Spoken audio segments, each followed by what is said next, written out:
Hoy nos reúne una obra que más allá de las palabras tiene el poder de transportarnos, inspirarnos y en muchos casos transformándonos. La fuerza de la libertad no es solo un libro, es una reflexión y una invitación a explorar nuestra y tu libertad. No voy a hablar del autor, ya que es uno de mis hijos y seguramente acapararía todo el tiempo de esta reunión. Este libro nos lleva por la libertad, mostrando una perspectiva única que seguramente resonará en cada uno de ustedes. La libertad es como la necesidad de respirar. Reconocemos su importancia solo cuando no podemos ejercerla. Esta frase refleja una profunda verdad sobre la libertad.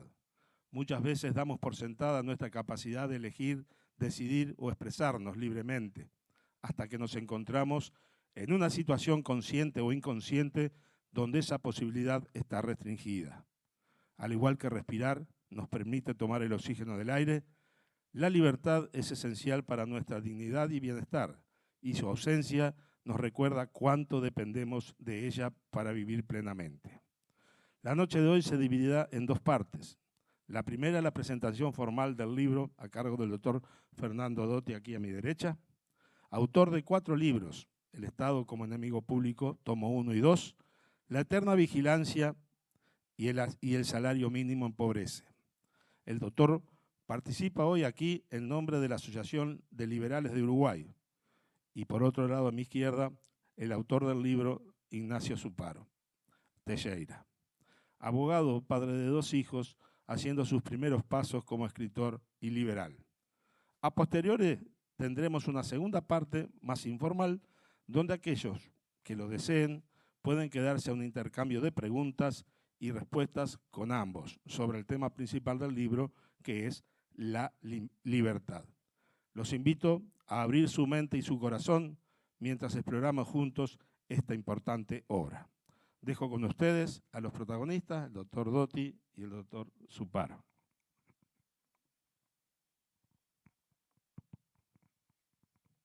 Bueno, muchas gracias. Gracias, Ignacio, por esta invitación, que realmente es un honor, un verdadero placer y una alegría inmensa para la Asociación de Liberales del Uruguay, de la cual tengo el honor de presidir.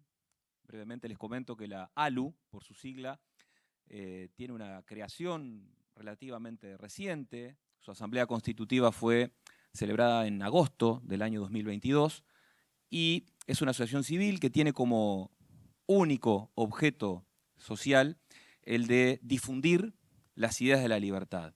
Es una inmensa alegría saber que aquí en Salto tenemos un referente de las ideas de libertad que está dando una batalla fenomenal, lo cual nos llena de alegría, como decía, y de esperanza también, porque bueno, son tiempos en donde se hace necesario dar esta batalla cultural, de la cual Nacho es un claro exponente. Este libro que hoy estamos presentando, por sobre todas las cosas, no voy a hablar de su contenido, para eso lo va a hacer mejor que yo el autor y ustedes van a tener el gusto de poder leerlo, pero es una contribución más precisamente al debate de las ideas. ¿Y por qué es tan importante esto? Porque las ideas son el motor del mundo. Decía John Stuart Mill que un hombre con una idea es más poderoso que 99 con intereses. Y vaya si tenía razón. Después de la caída del muro de la vergüenza, ya por el 89, los liberales de alguna manera abandonamos la batalla cultural. ¿Acaso el libro de Fukuyama, El fin de la historia, sea una prueba fehaciente de ello, ¿no? Es decir, bueno, ¿qué es lo que pasó? Se abandonó la batalla de las ideas y resurgieron los colectivismos nuevamente y con más fuerza. Entonces, eso es clave. Y comprender esto es anterior a lo electoral. Lo electoral siempre es posterior, es una consecuencia. Si anteponemos esto último a lo primero, estamos poniendo la carreta delante de los bueyes. No es que sea imposible avanzar de esa manera, pero sí es muy poco práctico, definitivamente. Entonces,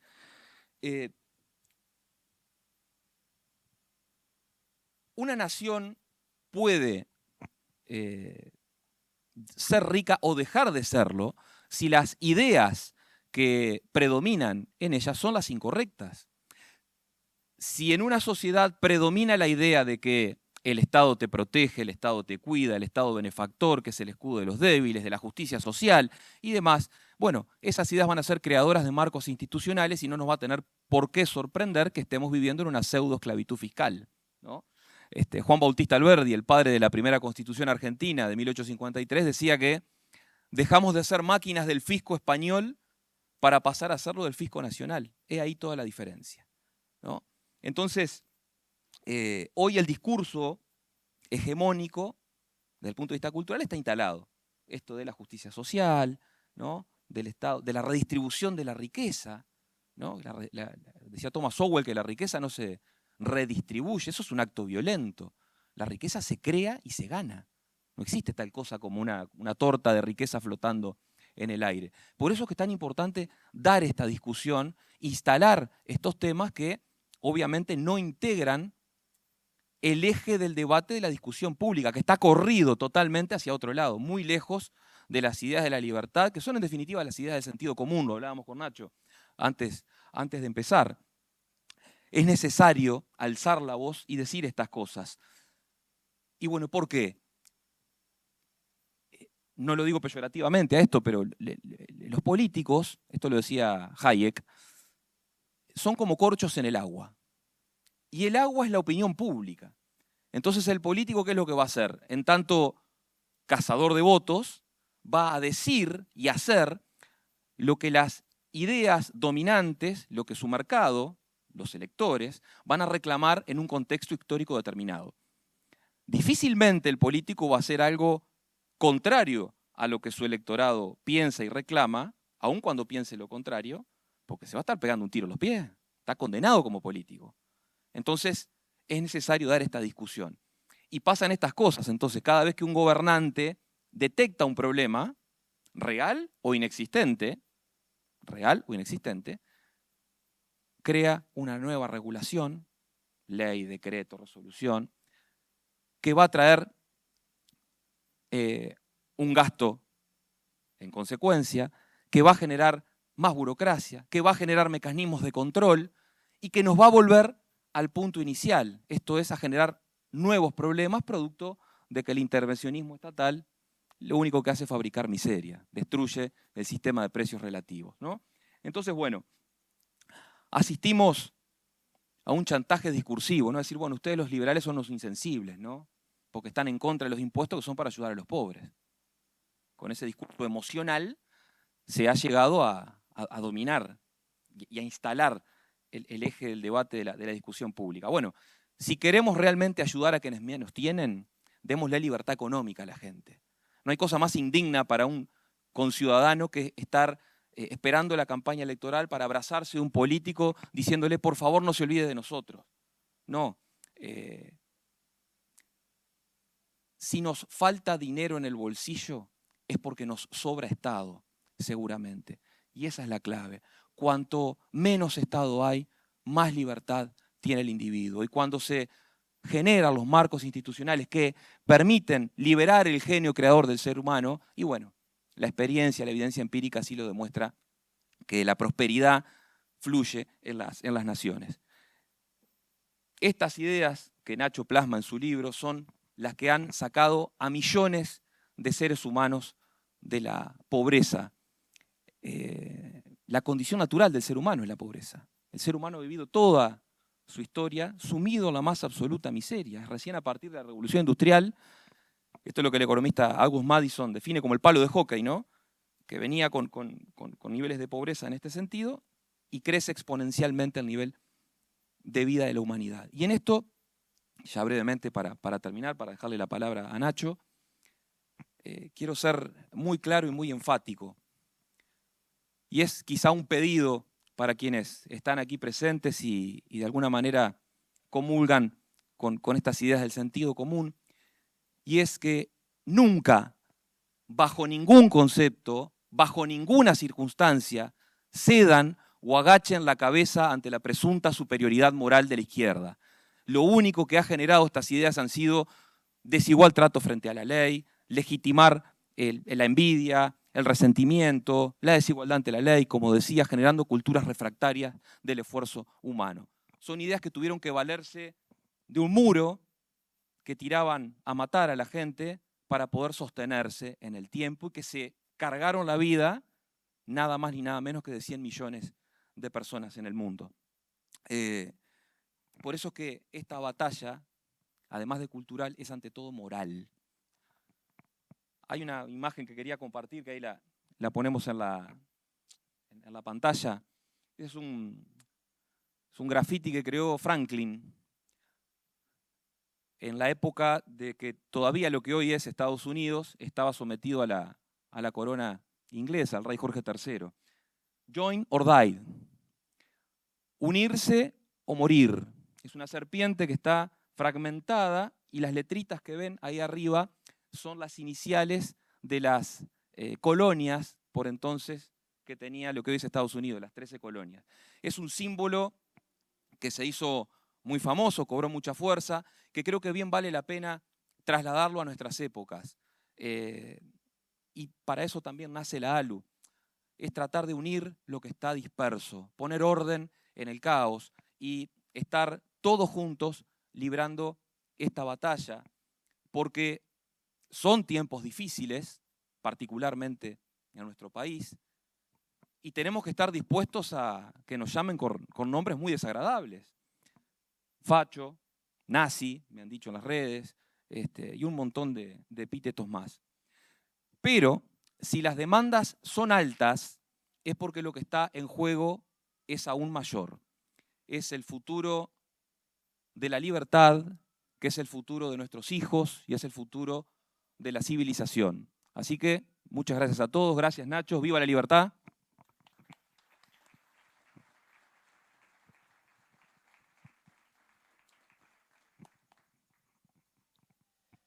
Bueno, antes de los agradecimientos que corresponden, yo quiero leer una parte de mi libro que está al inicio y que dice lo siguiente.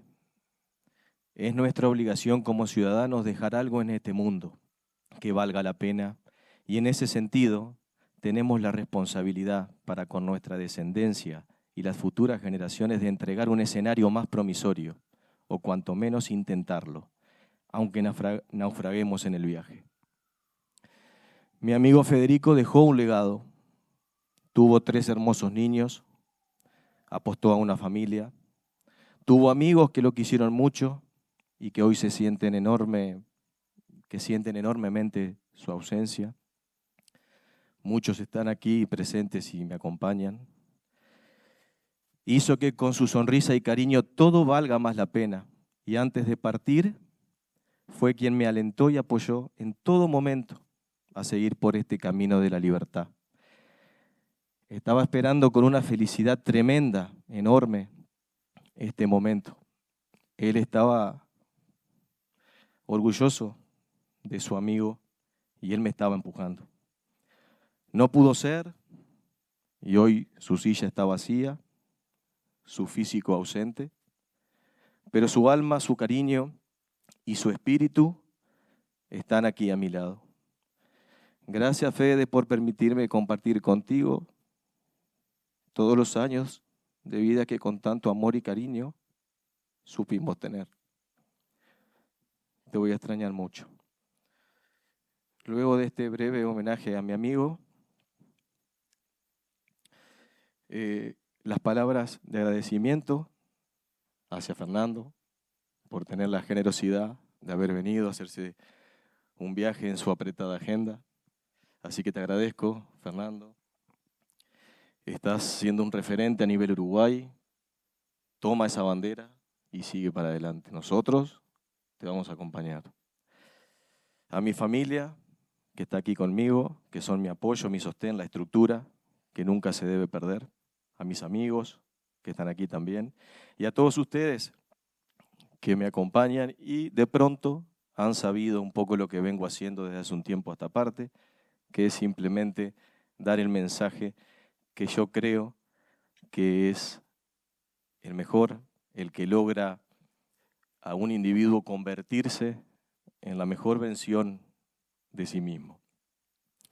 No puedo dejar de agradecer a Lorena Lacoste, que a la distancia en Argentina fue mi coach, porque este mundo de la escritura era desconocido para mí. Ella me ayudó, entablamos un lindo vínculo. Ella quedó muy entusiasmada con esta idea de la libertad. Y hoy me tiene un cariño muy especial y yo a ella. En definitiva, de lo que se trata hoy es de la concreción de un sueño que comenzó siendo una locura, luego una aventura y después un camino muy bien trazado, con determinados objetivos. Un camino de libertad. Es la culminación de un proyecto personal que espero sea el primero de muchos. Ahora bien, quiero compartir con ustedes obviamente un poco la parte humana de todo esto, que es qué impulsó todo esto, ¿no? ¿Cuál fue el motor que me llevó a hacer esto? Y no fue otra cosa que la responsabilidad que siento como padre hacia mis hijos. Mis hijos son el motor de todo esto. Mis hijos son el motivo por el cual yo me he expuesto de esta manera. Salí del ostracismo de las redes el mensaje fue más fuerte. Y fue por ellos. Fue por advertir cómo lo absoluto de repente se volvió relativo. Aquellas cosas objetivas de estructura se volvieron subjetivas. Y de repente nos enteramos que es más importante un derecho de decisión o de autodeterminación por sobre el derecho a la vida, por sobre el derecho a nacer. Y en esta anarquía moral, en este relativismo moral, quien ha triunfado ha sido el sentimiento. Hoy, esas bases sólidas que antes teníamos han desaparecido y hoy la escala de valores es flexible y depende del juicio individual que tenga cada uno, de su sentimiento. Estamos siendo testigos nosotros, testigos silentes, cómplices de ciertos grupos colectivistas, el Estado por supuesto entre ellos y otros, que nos quieren hacer ver lo antinatural como natural, lo anticientífico como científico, lo metafísico como una verdad revelada. Y me refiero concretamente a lo que yo considero, y tengo un libro para sacar que es el segundo tomo, lo he estudiado bastante, a lo que es la perversa y nefasta ideología de género, que tanto daño hace a la mente, a la psiquis, a la inocencia de nuestros niños.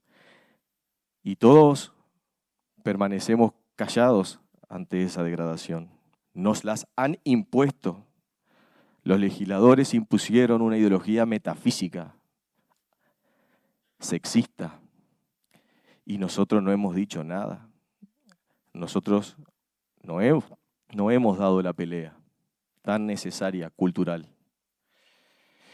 La aceptamos con ingenuidad y con cierto egoísmo de pensar que es el problema de otro, de que a mí no me va a afectar.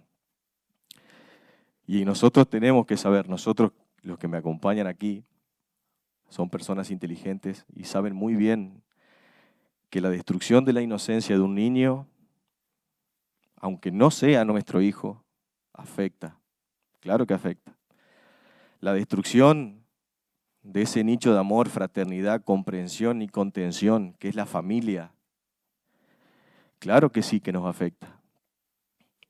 El ataque constante al milagro y el privilegio de la maternidad, tan vilmente atacada permanentemente, cuando no hay acto de amor más grande que traer un niño al mundo, hoy nos quieren convencer de lo contrario. Y cuando todo esto suceda, cuando no hagamos nada ante la destrucción de las bases de la civilización, ahí entraremos en el caos, en la barbarie. Por eso tenemos que dar la pelea y tampoco podemos normalizar el robo. Nosotros no podemos, con el argumento de la justicia social que decía Fernando y el estado de bienestar, legalizar el robo. No podemos hacerlo. No es moralmente justo. Está equivocado expoliar el fruto de trabajo ajeno con criterios arbitrarios y violentos para después, en base a lo que diga el político de turno, entregarlo y convertirlo en un derecho, cuando eso no es un derecho. Quien estudie lo que significa un derecho, eso no es un derecho, porque un derecho nunca puede emerger de un acto injusto e inmoral que es arrebatarle con violencia, sin consentimiento, el fruto de trabajo ajeno. Y nosotros, paulatinamente, el Estado nos fue sacando el fruto de nuestro trabajo, progresivamente, disimuladamente, de manera invisible. Y hoy yo puedo decir que de lo que gana una persona, el 50% va para el Estado. ¿Qué quiere decir eso en términos simples?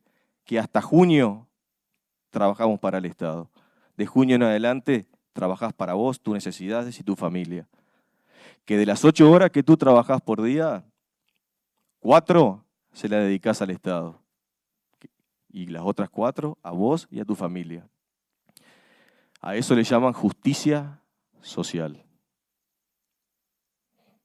Entonces, nosotros ante esta realidad que estamos viendo, tenemos que preguntarnos qué legado vamos a dejar nosotros para nuestros hijos, para nuestra familia. ¿Qué batalla, qué lucha vamos a dar para que esto no siga avanzando? ¿Qué mundo queremos darle a nuestros hijos? ¿Qué principios, qué valores? Siendo testigo de toda esta degradación moral, a través de estas páginas he querido ofrecerle a mis hijos una visión alternativa, un camino diferente, una esperanza de lucha, un mensaje de vida, de libertad y de familia. Mi querida esposa, muy cariñosamente, siempre me dice que yo soy un utópico. Y puede ser cierto que sea un utópico. Pero todo comenzó en algún momento, esta locura, y hoy me encuentro presentando un libro con los seres queridos, amigos, con Fernando. De así se viven los sueños, ¿no? Los sueños nacen con utopías y después se van concretando. Yo voy por ese camino y no me voy a resignar. Ella lo sabe. Entonces, un poco yendo a lo que es el libro, ¿verdad? Como dice ahí, toda persona que empieza a incurrir y a estudiar la literatura liberal descubre, y yo tengo una frase que es esa, que es, el parto es el nacimiento de tu madre, el nacimiento físico, y el liberalismo es el nacimiento intelectual. El incursionar en la vida liberal es un camino de ida, una vez que te sumerges en sus ideas, en sus principios, en sus valores, ya no hay vuelta atrás. Es un cambio para siempre. Pero un cambio que tiene consecuencias, no es gratis. Porque en este camino tú descubres que fuiste toda tu vida engañado, que viviste tu vida bajo una ficción, falacias, mentiras. Y es el liberalismo, que por eso ustedes no se sabe bien de qué se trata, hay que buscarlo por fuera, ahora lo voy a decir. Por eso es el liberalismo el que descubre todas esas mentiras y el que las pone arriba de la mesa, con contundencia, con argumentos, ¿verdad? Y entonces cuando tú vas haciendo este camino, que fue lo que me pasó a mí, seguramente le habrá pasado a Fernando, te encuentras con diversas emociones, ¿no? La primera es la frustración, el enojo, el saber que todo el castillo de naipe que vos tenías se destruyó, que todo lo que te decían de la justicia social, ayudar a la solidaridad, la gratuidad, el Estado somos todos, el bienestar, todo eso se derrumba y te encuentras como que solo. Y eso, obviamente, fastidia, te enoja descubrir la verdad. La verdad es incómoda, es difícil llevarla adelante, porque darte cuenta que viviste adoctrinado desde chiquito en base al Estado, es duro darse cuenta. Yo en mi caso de mayor, pasado largamente los 30, incursionando en esto. Porque es como decía Fernando, cuando profundizas te das cuenta que el Estado no te da derechos, no te da libertad, te los quita, te esclaviza, te hace dependiente. ¿Para qué? Para que los que viven del Estado permanezcan y se perpetúen ahí. Luego de este sentimiento de enojo pasas al segundo sentimiento, que es transmitir el mensaje y decirle a todos mis amigos en cada reunión, en cada lugar que pueda, que esos relatos que vivimos repitiendo desde mucho tiempo son mentiras, que nos engañaron. Y por eso ustedes ven muchos liberales, algunos hoy presidentes, que antes ustedes lo veían sonrojado, enojado, caliente, diciendo sus ideas. Sí, claro, se estaba enfrentando contra el sistema. Y contra el sistema uno no se puede enfrentar de saco, corbata y gomina. Uno grita, se desespera por decirle, no es por ahí, el camino de la prosperidad no es por ahí, es por otro lado. Y entonces empiezas la batalla cultural, empezamos la utopía, el sueño de empezar a querer cambiar mentes, que es la única batalla que nosotros tenemos que dar para poder lograr algo. Y ese es el camino en que yo estoy hoy, en esa batalla cultural, en tratar humildemente y de manera muy modesta de dar argumentos que yo entiendo sólidos para que la gente pueda comprender y descubrir la verdad. Y ese mensaje que los liberales tenemos que dar hoy tiene que ser un mensaje sencillo, tiene que ser un mensaje que llegue a la gente, fácil. El liberal tiene que salir de la planilla Excel y de los datos para empezar a trabajar en los relatos emocionales, que por ser emocionales no dejan de ser verdaderos. Pero es eso en lo único que tenemos que copiarle al socialismo, en cómo ellos dan el mensaje. En eso son unos maestros. Nosotros los liberales tenemos que explicar, por eso a veces ustedes me ven en videitos, un minuto, cosas, tratando de dar un mensaje sencillo que uno no puede abordar para tratar de explicar la mentira. Y ese es el camino que nosotros desde ahora, por 5 años, tenemos que recorrer. El mensaje cultural. Porque ustedes créanme que cuando descubran los principios sólidos que están en el libro del liberalismo, no tengan dudas que convierten a la persona en su mejor versión. Es un canto a la felicidad, a la búsqueda de esa felicidad que todo ser humano necesita. El liberalismo tiene las herramientas para que el individuo pueda concretarlo. No tengan duda de eso. Pero ¿por qué, claro, la lucha del liberal es mucho más difícil? ¿Por qué? ¿Por qué no somos pocos, no nos conoce nadie? No saben, porque la lucha del liberal es por fuera del sistema. El liberalismo no se enseña en las aulas, la educación pública, las universidades. Yo soy abogado, tuve una universidad, 25 años hace que leo libros. Jamás me enseñaron el liberalismo. La educación pública, que es adoctrinamiento, nunca va a enseñar los postulados del liberalismo. ¿Por qué?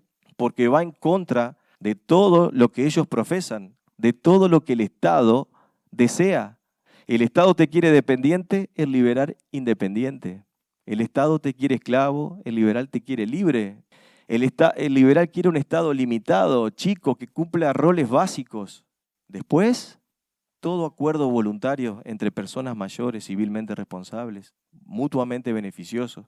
El Estado nunca va a enseñar eso. El Estado quiere crecer en base a la coacción, en base a esos vínculos coactivos. Entonces, nunca ustedes van a tener la posibilidad de instruirse en las ideas liberales si no van por fuera del sistema. Y los medios de comunicación son cómplices de esto, porque a la hora de hablar de libertad, te ponen zancadilla. A la hora de hablar de la vida, te ponen zancadilla. Y yo siempre me pregunté, y fue una de las motivaciones de poder hacer mi libro, yo defiendo la vida, yo defiendo la libertad y la propiedad.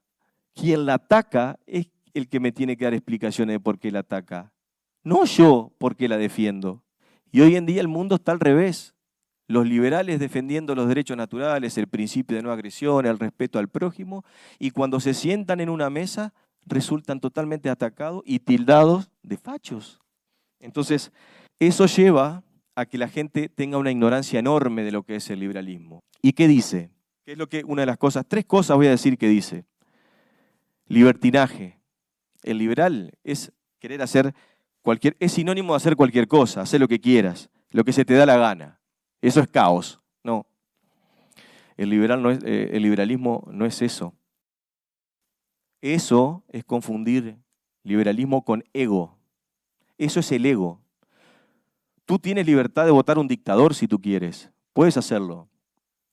Pero las consecuencias de esa decisión tuya va a ser la pérdida de libertad futura. Tú puedes hacer lo que quieras y puedes gastarte todos tus ahorros, dilapidar todo lo que quieras, vivir tu vida al día, puedes hacerlo, claro, pero vas a tener muchas privaciones hacia adelante. Puedes decidir no estudiar, no lo hagas, pero vas a después tener muchos impedimentos, muchas complicaciones en tu vida. Y ahí el que habla es el ego, no la libertad. La libertad está asociada a una libertad tolerante y responsable. A una libertad que respeta el proyecto de vida ajena. Es vivir y dejar vivir en libertad. No es libertinaje. Es todo lo contrario.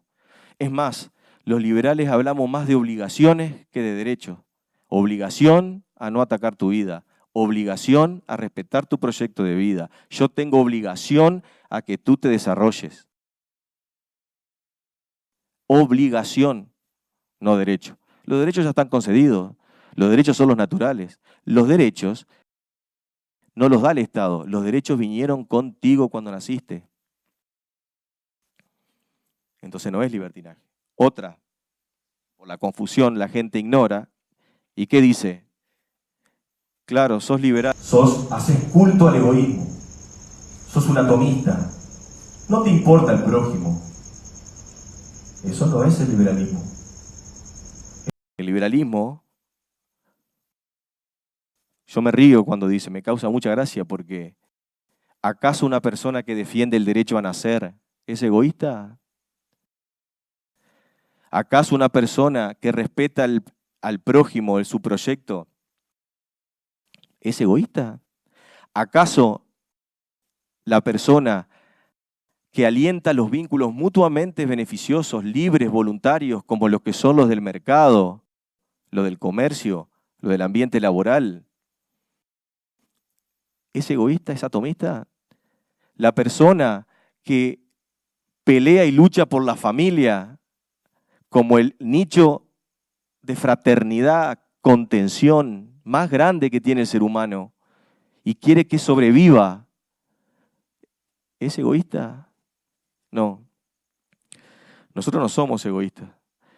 Nosotros lo que no nos gusta es que nos impongan vínculos coactivos.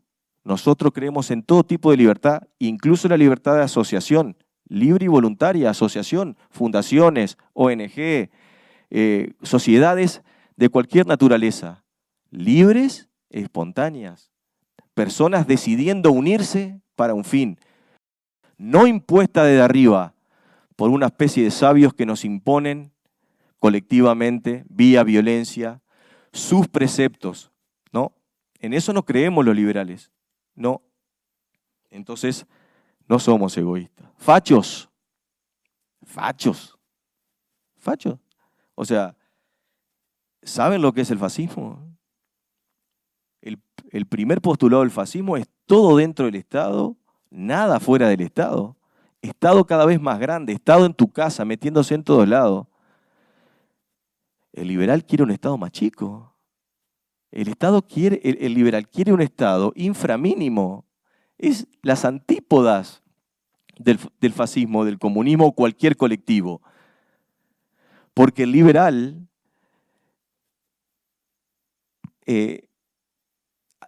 considera al individuo en su fin mismo, no como un engranaje de un colectivo. Lo mira en su dignidad, en su individualidad, como único e irrepetible, y a partir de ahí se genera la sociedad.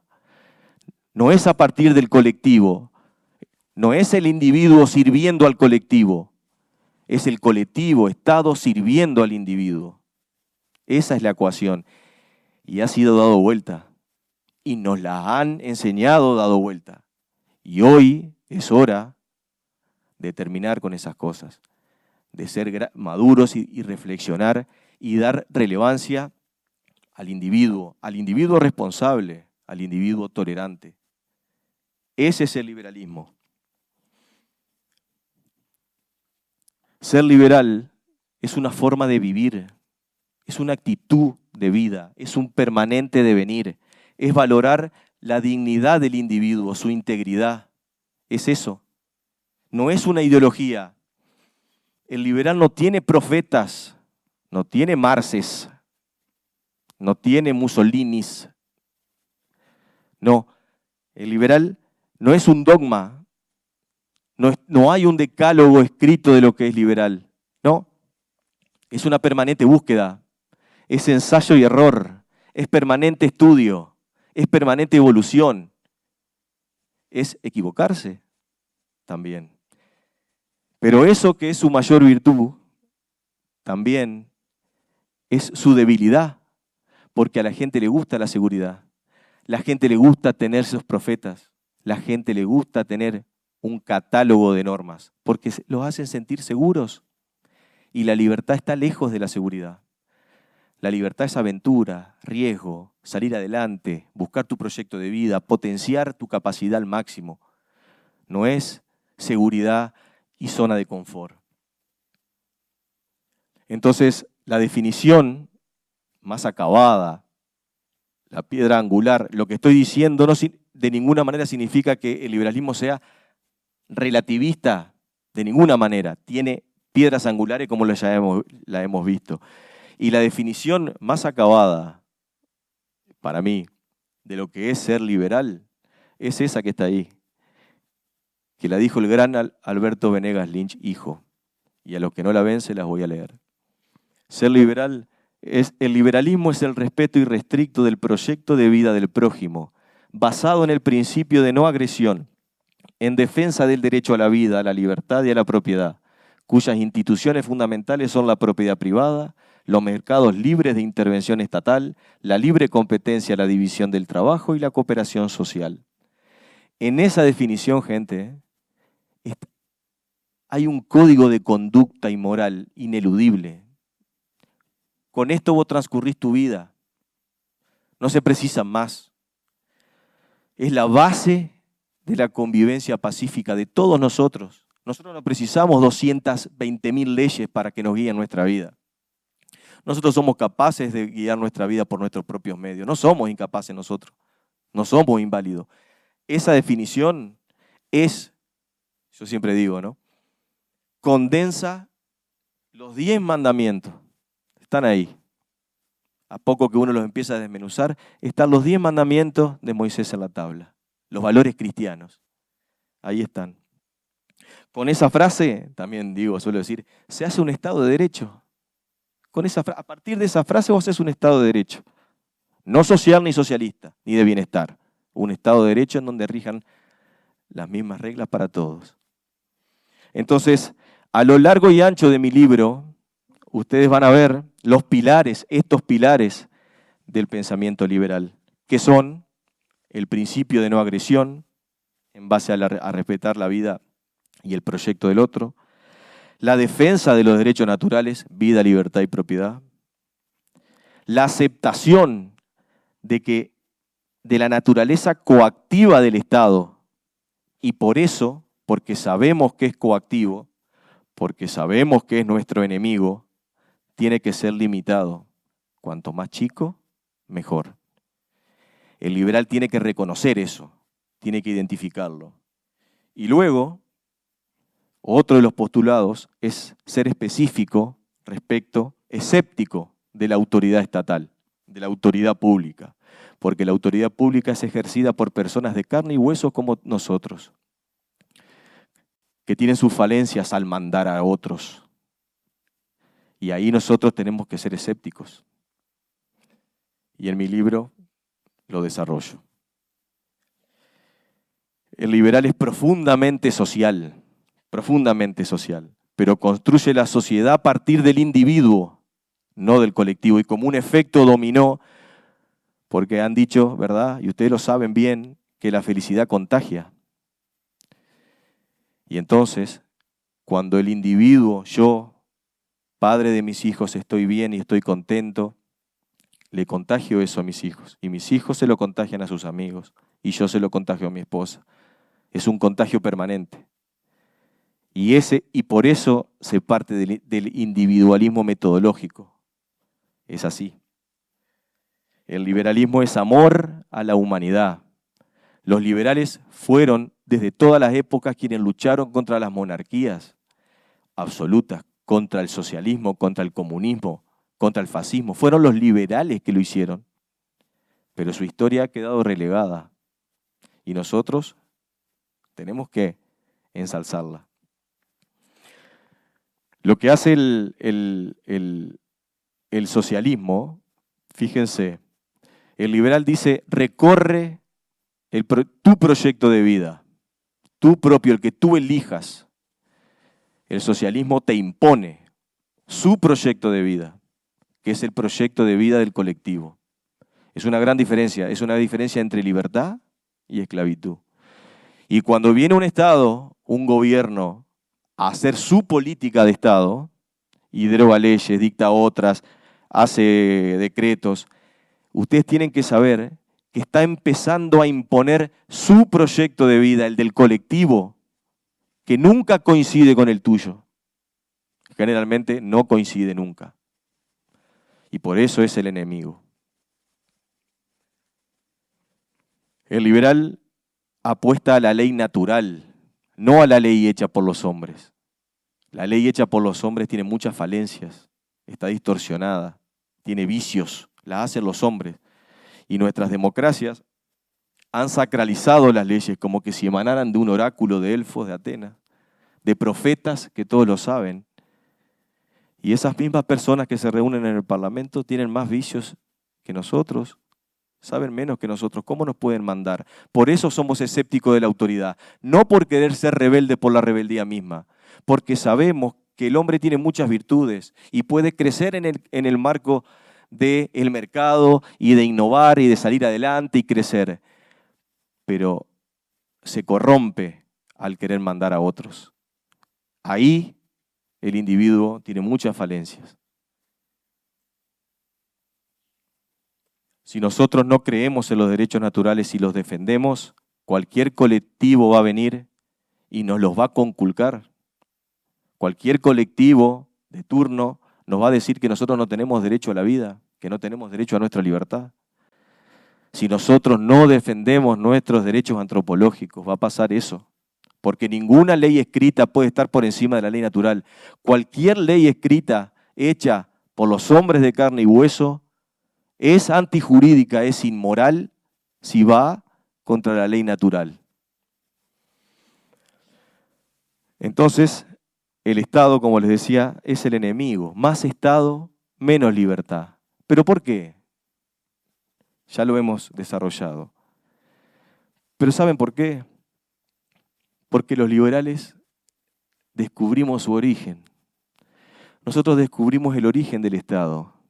Y el origen del Estado no es el contrato social, el pacto social que nos hablaban Rousseau y Hobbes y que nos enseñan en las aulas. Eso es mentira, eso es ficción, ¿eh? Nos engañaron. El Estado parte de la conquista. El Estado parte de la dominación de grupos de hombres malos y violentos que someten a grupos pacíficos y buenos. Así nace el Estado. Ese es su origen. Y lo que nace mal, continúa mal. Y nosotros lo sabemos. Los liberales sabemos.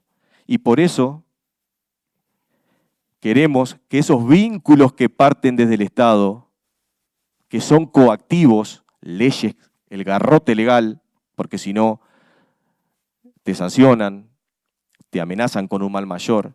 Ese es el Estado. Póngase a pensar, ojalá después de esta charla podamos madurar un poco en lo que hablamos acá para un despertar y vean si no es así. El Estado de bienestar se divide entre opresores y oprimidos, entre leyes que nosotros no podemos dejar de cumplir obligatoriamente, nacidas de un parlamento de personas que tienen inmensas falencias como nosotros, pero nos mandan. Entonces, ¿qué es lo que quiere el liberal? Quiere que esos vínculos coactivos sean los menos posible para la sociedad, porque una sociedad no se desarrolla ni progresa con vínculos coactivos, con vínculos violentos. Así se desarrollan las sociedades monárquicas, opresivas. Lo que quiere el liberal es fomentar los vínculos, los acuerdos mutuamente beneficiosos para ambas partes, en donde ambas ganan. Y eso se logra en el mercado, en donde participamos todos los días, desde que nos levantamos hasta que nos acostamos. Y a nosotros nos han querido hacer creer que el mercado son 4 personas de corbata que lo mandan, y sin embargo somos todos nosotros comerciando, desde el ticket del taxi a las grandes transacciones multinacionales. Esa descripción que nos hacen los socialistas del mercado es la definición del Estado, que son unos grupos de personas elegidos que nos dominan. Eso es el Estado, no el mercado.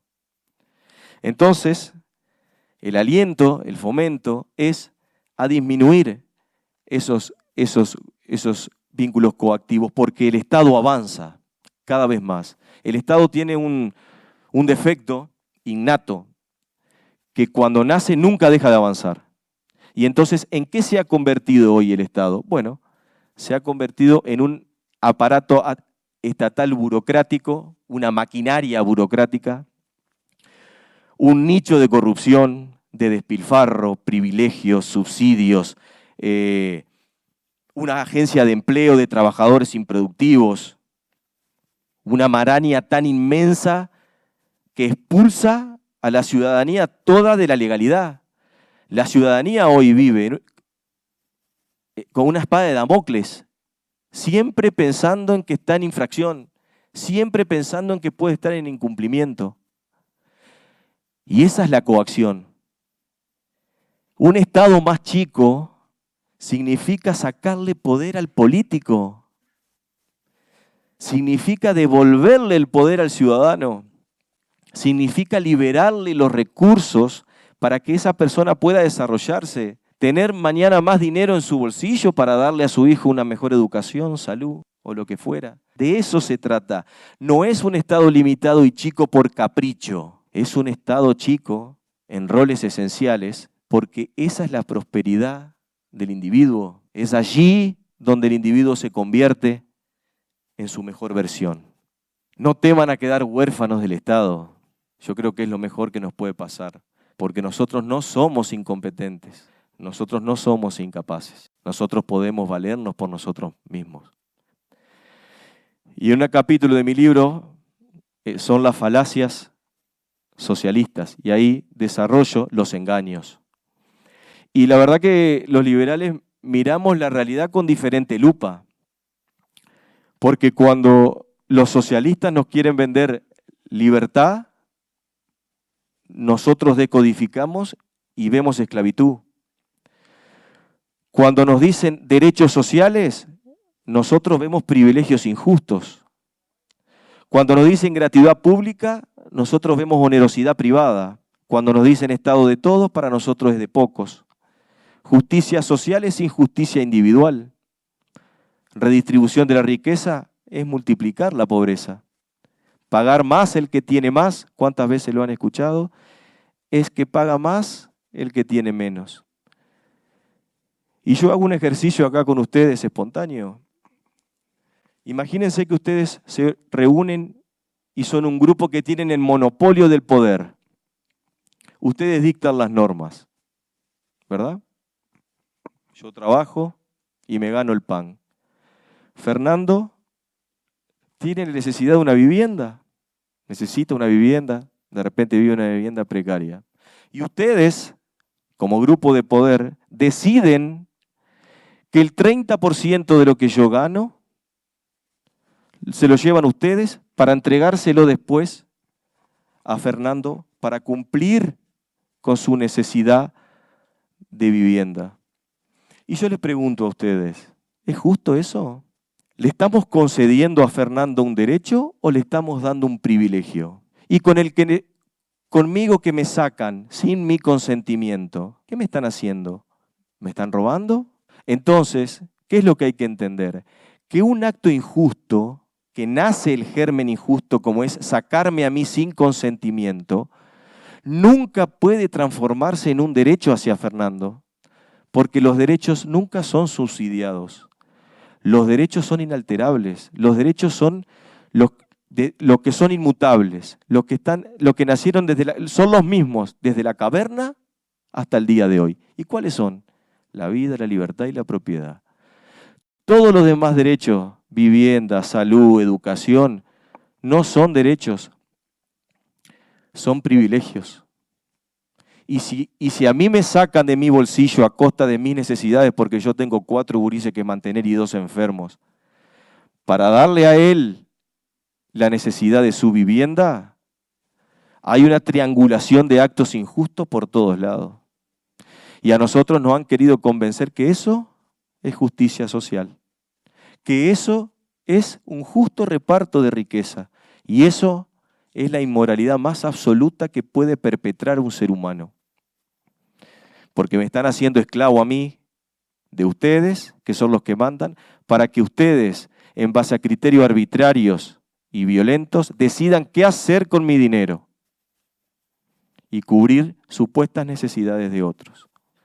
Una sociedad no prospera así, ¿verdad? Nunca. Entonces, nosotros lo que hacemos cuando si ustedes tienen la oportunidad de leer mi libro, van a ver que empiezan a decodificar todo. Son ¿cómo era ese? Los liberales, yo digo, somos el Alan Turing. El Alan Turing era el que descodificó la máquina de los alemanes, Enigma, el código Enigma. Los alemanes se cifraban por esa máquina que se llamaba Enigma. Turing, un genio, descifró. Y entonces nosotros los liberales descodificamos esas cosas. Cuando nos quieren vender estas cosas, nosotros las descodificamos y lo que recibimos es otra cosa, es diferente. Luego, parte de mi capítulo, claro, ustedes dicen, un capítulo mío es la democracia mediocre, que yo le llamo, en la que vivimos, y desarrollo, además de las falacias socialistas, los mitos de la democracia. Una vez más, todo lo que nos han dicho desde chico. Porque claro, toda esta justicia social, toda esta sociabilización de la sociedad se tiene que dar dentro de un marco, ¿verdad? Y el marco es la democracia actuales, las democracias socialistas. Ese es el marco que el socialismo tiene para desplegar todos estos engaños, ¿no? Y entonces, en los mitos, te hablan de que el pueblo es soberano, y el pueblo no es soberano. Es mentira. Los únicos soberanos son los elegidos. Te hablan de que es importantísimo la separación de poderes, pero no hay separación de poderes. Hay unificación de poderes. Es mentira eso. Y nosotros lo repetimos una y otra vez. Hablan del bien común, y lo que hay atrás del bien común es un interés individual. ¿Qué sabe un político de lo que es el bien común? Acá en esta sala hay tantos bienes comunes como personas. ¿Cómo se produce esa transformación del político que pasa de de cuidar sus intereses individuales toda su vida, y cuando entra al Parlamento y es votado, de repente, por arte de magia, comienza a descubrir lo que es el bien común para la sociedad. ¿Cómo sucede eso? Es un enigma para mí. Y es todo mentira, porque lo único que hay, lo único que prevalece siempre en el ser humano es el interés individual. En democracia no hay bien común porque el bien común es inexistente. Cada uno de nosotros tenemos un bien común diferente, ¿verdad? Y nuestra voluntad cambia a cada minuto. Y no existe ningún político que pueda saber eso. Es una falacia. La ley sagrada, nosotros en democracia sacralizamos la ley. Parece que sale de Dios. Y la ley es profana, como decía Bastian, ley pervertida. La ley se ha vuelto solidaria, fraternal, y empieza a cumplir misiones que no tiene que tener. Y por eso estamos como estamos. Basta saber en qué consiste y cuál es la misión de la ley para darse cuenta de la perversión en la que estamos inmersos hoy. Nos hablan de democracia. ¿Y qué es lo que recibimos? Recibimos partidocracia. En el libro yo concluyo que lo que Uruguay vive es una partidocracia, es una tiranía de las minorías.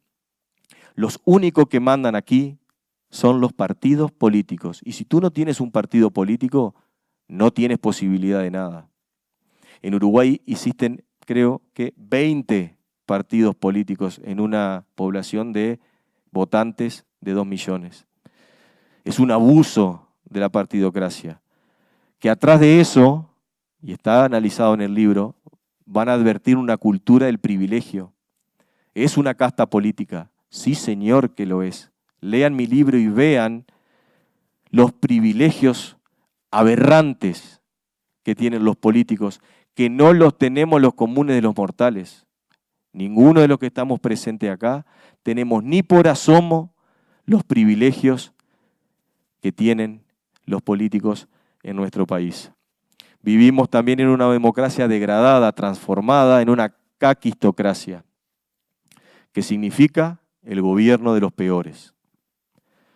Los peores se meten en política porque como en el mercado y en la competencia no han podido triunfar, en donde se valora el mérito, el esfuerzo y el tesón, encuentran en la política el lugar para vivir del fruto del trabajo ajeno, para su demagogia y para tener poder. Es muy seductor, no lo niego, pero la persona valorable es la que triunfa en el mercado mediante su propio esfuerzo.